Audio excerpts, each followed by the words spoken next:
अ, कल्याण पूर्व कल्याण पूर्वतून एखाद्याला कल्याण स्टेशनला यायचं असेल तर स्कायवॉकवरून यायला लागतं आणि स्कायवॉक हा कमीत कमी 1.25 किलोमीटर लांबीचा स्कायवॉक आहे. त्यामुळे नागरिकांना खूप त्रास सहन करावा लागत होता. जे आजारी पेशंट आहे, जे ज्येष्ठ नागरिक आहे.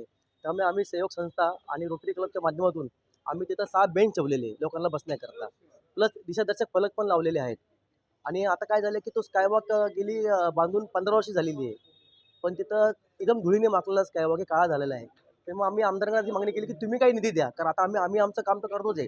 पण त्यात आपला पण काही सहभाग असावा. कारण ते पण आमच्या कार्यक्रमाला आले. तो स्कायवॉक आम्ही रेग्युलर साफ करतोय आता. पहिला खूप स्कायवॉक घाण होता. मग आता त्यामुळे मॅडमला मी काल भेटलो आणि त्यांना ते पत्र दिलं की तुम्ही रंगरंगोटी करण्याकरता काही निधी तुमचा मिळावा.